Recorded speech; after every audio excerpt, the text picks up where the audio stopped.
नमस्कार राजलक्ष्मीज किचन रे आपन को पुणी थरे स्वागत। आजिर वीडियो रे मु टमाटो बैगण पोड़ा चटनी रेसिपी शेयर करी। एई रेसिपीटी बहुत हेल्दी और टेस्टी भी लगे, स्पेशली पखाल संगे यार टेस्ट आहुरी बढ़िया लगे। आपण वीडियोटी को प्लीज पूरा एंड जाए देखंतु, आशा करूची पसंद आसीबो।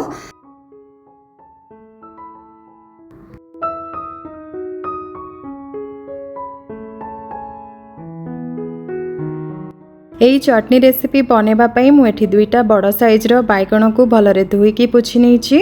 तापरे बैगण रो मझिरे दुई साइड रे एमिति हल्का कट करि नबा, जेमिति कि बैगण रो दुई एंड लागिकी रहिबो आ जा द्वारा हमर बैगण भलरे सिझि जिवो। तापरे गोटे बैगण रो सेई काटी थिबा जागा रे दुईटा कंचा लंका को एमिति भितरे भलरे देई दबा।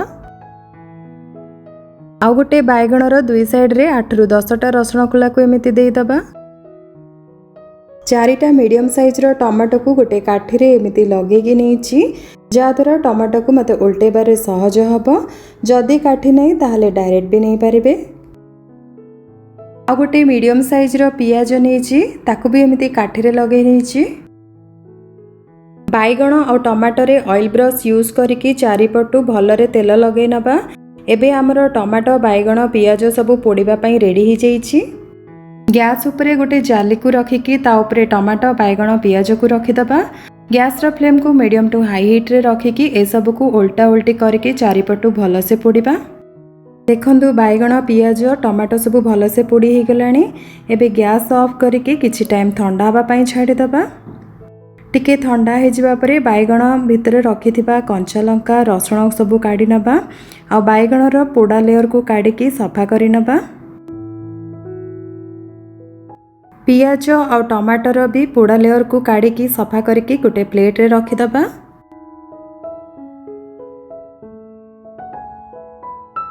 बैगण रो मुंडी को काटिकी अलगा करनबा और ताको एमती चुन चुन करके काटिकी गोटे मिक्सिंग बाउल रे देई दबा।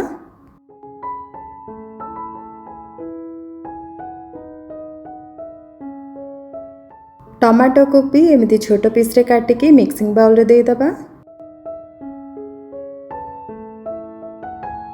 पियाज रो दुई एंड को काटिकी अलगा कर दबा और एमिति चुन चुन करके काटिकी दे दबा।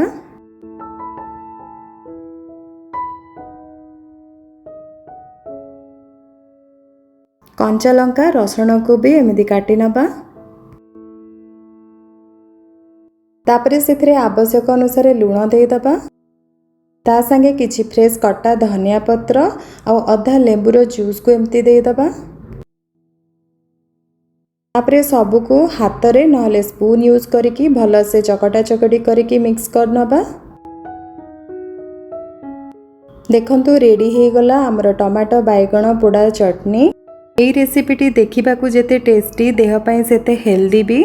आपण आकू रोटी भात संगे साइड डिश भली सर्व करि परिबे। स्पेशली पखाल संगे यार टेस्ट आहुरी बढ़िया लगे। आपण एई रेसिपी को निश्चय ट्राई करंतु और केमिति लागिला आपनका फीडबैक आम संगे शेयर करंतु।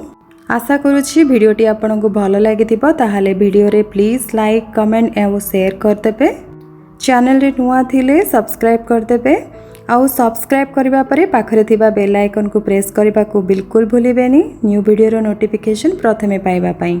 पुणी देखा हबो आ गोटे रेसिपी संगे। रहुछि नमस्कार।